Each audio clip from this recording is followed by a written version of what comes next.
ముందుగా అంతర్జాతీయ మానవ సాలిడారిటీ డే గురించి చెప్పుకుందాం. అంతర్జాతీయ మానవ సంఘీభావ దినోత్సవాన్ని ప్రతి సంవత్సరం డిసెంబర్ 20న జరుపుకుంటారు. ఈ రోజున యుఎన్ జనరల్ అసెంబ్లీ ప్రవేశపెట్టింది. సంఘీభావం యొక్క ప్రధాన లక్ష్యం మన ఉద్యమాన్ని అభివృద్ధి చేయడం మరియు న్యాయం పట్ల శ్రద్ధ చూపడం. ఒకరికొకరు అవసరాల పట్ల గౌరవం మరియు అవగాహన ఉన్నప్పుడే సాలిడారిటీ పనిచేస్తుంది. ప్రపంచంలోని అసమానతలు మరియు సామాజిక అన్యాయాన్ని తగ్గించడానికి అంతర్జాతీయ మానవ సంఘీభావ దినోత్సవాన్ని ప్రజలు జరుపుకుంటారు. ప్రతి ఒక్కరూ తెలుసుకోవాల్సిన మరియు గమనించవలసిన అత్యంత ముఖ్యమైన రోజు.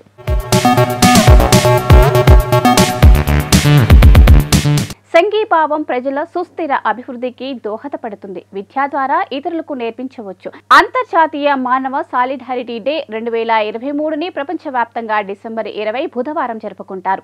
ప్రతి ఒక్కరూ సంఘీభావం యొక్క నిజమైన ప్రాముఖ్యతను అర్థం చేసుకోవాలి మరియు ఈ రోజు దాని గురించి అవగాహన పెంచడానికి సహాయపడుతుంది. ఒకరికొకరు గౌరవాన్ని పెంచుకోవడం ముఖ్యం. అంతర్జాతీయ మానవ సాలిడారిటీ డే గురించి మీకు తెలుసుకోవలసిన ప్రతిదీ ఇక్కడ ఉంది, ఎందుకంటే మేము ఈ సంవత్సరం షెడ్యూల్ చేసిన తేదీలో దీనిని జరుపుకుంటున్నాం.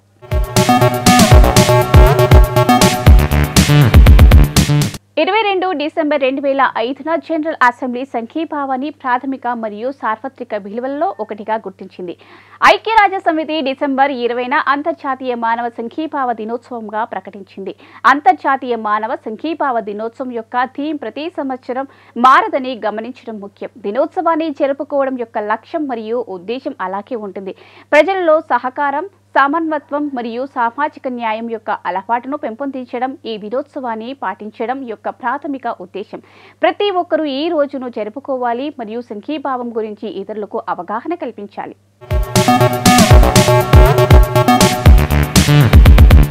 1955 ఇండియన్ గల్ఫ్ అసోసియేషన్ ఏర్పడింది. 1990 భారత్ పాకిస్తాన్లు పరస్పరం అనుదాడులు చేసుకోవడానికి అంగీకరించాయి. 1955 ఇండియన్ గల్ఫ్ అసోసియేషన్ ఏర్పడింది. 1990 భారత్ పాకిస్తాన్లు పరస్పరం అనుదాడులు చేసుకోకూడదని అంగీకరించాయి. 1993 భారతదేశం మరియు యూరోపియన్ యూనియన్ మధ్య బ్రసెల్స్లో సహకార ఒప్పందం కుదిరింది. 2014 యుఎస్ అధికారులు 4 ఆఫ్ఘన్ ఖైదీలను క్యూబాలోని గ్వాంటానామో బేలో 10 సంవత్సరాలకు పైగా నిర్బంధించిన తర్వాత ఆఫ్ఘనిస్తాన్కు తిరిగి పంపారు.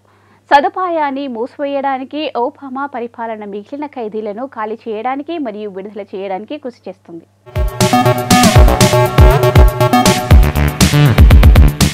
1956 అమెరికాలో వర్ణ వివక్షకు వ్యతిరేకంగా ఆఫ్రో అమెరికన్ మహిళ రోజా వర్క్స్ చేసిన పోరాటం ఫలించింది.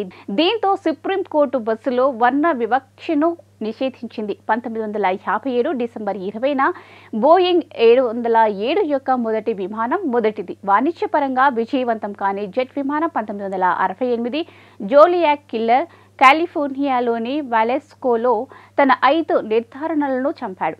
ఈ కేసు పరిష్కరించబడలేదు. 1973 స్పెయిన్ ప్రధాని అడ్మిరల్ లూయిస్ బ్లాంకో మాడ్రిడ్లో జరిగిన కారు బాంబు దాడిలో మరణించారు.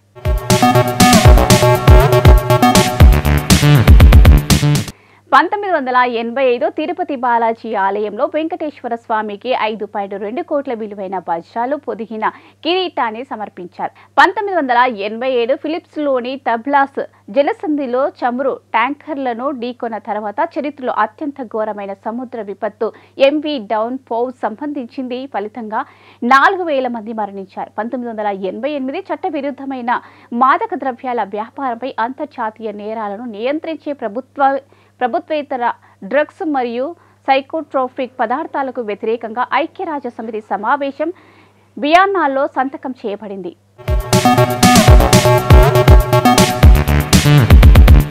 1988 62వ రాజ్యాంగ సవరణ ద్వారా ఓటింగ్ వయస్సును 21 నుంచి 18 ఏళ్లకు తగ్గించే బిల్లుకు పార్లమెంట్ ఆమోదం తెలిపింది.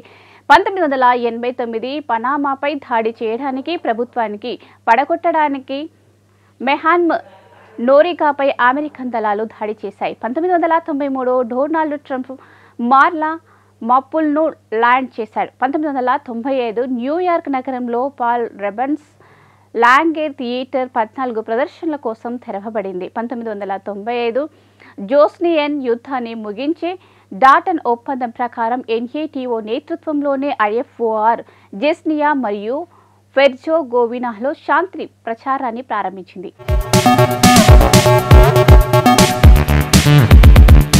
1999 పోర్చుగల్ మకాపు సార్వభౌమాధికారాన్ని బదిలీ చేసింది. అతడు 16వ శతాబ్దం మధ్యకాలం నుండి చైనాకు అప్పగించాడు. 1999 పోర్చుగల్ మకావు ప్రాంతాన్ని చైనాకు అప్పగించింది. 2005 యుఎస్ జిల్లా కోర్టు న్యాయమూర్తి జోన్స్ 3 దాని పాలక కే కిమ్లర్ వర్సెస్ డోవర్ ఏరియా స్కూల్ డిస్ట్రిక్ట్లో ఇంటెలిజెన్స్ డిజైన్ బోధనకు వ్యతిరేకంగా తీర్పు ఇచ్చారు. 2007 పాబ్లో పికాసో యొక్క ఫెర్రా ఇట్ ఆఫ్ సుజావే బ్లాచ్ ఎస్ఓఏఓ ఫాలో మ్యూజియం ఆఫ్ ఆర్ట్ నుండి తొలగించబడింది.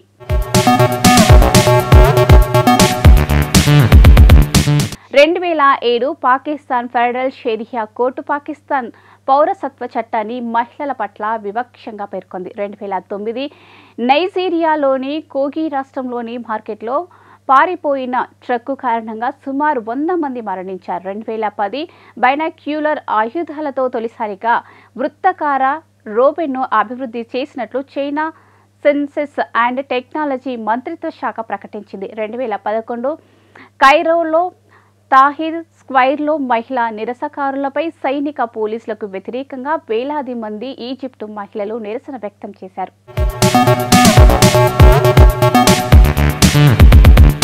2012 అట్లాంటా ఇంటర్కాంటినెంటల్ ఎక్స్చేంజ్ ప్రపంచంలోని అతిపెద్ద స్టాక్ ఎక్స్చేంజ్ న్యూయార్క్ స్టాక్ ఎక్స్చేంజ్ను కొనుగోలు చేస్తుంది.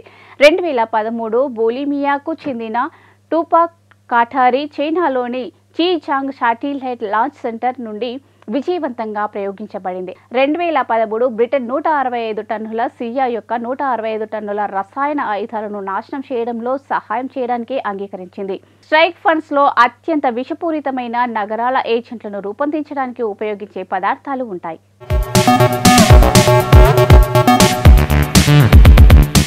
యామిని కృష్ణమూర్తి ఒక భారతీయ నర్తకి. భారతనాట్యం, కూచిపూడి, ఒడిస్సీ నృత్యాలలో నిష్ణాతురాలు. కూచిపూడి నృత్యానికి దేశ విదేశాలలో పేరు తెచ్చిపెట్టింది. కర్ణాటక సంగీతం కూడా నేర్చుకుని పాట పాడుతూ నృత్యం చేసి ప్రదర్శనలు ఇచ్చింది. ఆమె ఆంధ్రప్రదేశ్లోని చిత్తూరు జిల్లా మదనపల్లిలో 1940వ సంవత్సరం డిసెంబర్ 20న జన్మించింది. ఈమె తండ్రి కృష్ణమూర్తి సంస్కృత పండితుడు, తాత ఉర్దూ కవి. అటుపై వాళ్ళ కుటుంబం తమిళనాడులోని చిదంబరంలో స్థిరపడింది. భరతనాట్యం, కూచిపూడి నృత్యాల్లో ప్రావీణ్యం సంపాదించిన యామిని 1957లో తొలి నృత్య ప్రదర్శన ఇచ్చింది. అప్పటి నుండి వేలాదిగా ప్రదర్శించిన దేశ విదేశాల్లో పేరు పొందిందని. ఆమె పూర్తి పేరు యామిని పూర్ణ తిలకం. యామిని కృష్ణమూర్తి 1940 డిసెంబర్ 20న మదనపల్లి, చిత్తూరు జిల్లాలో జన్మించారు.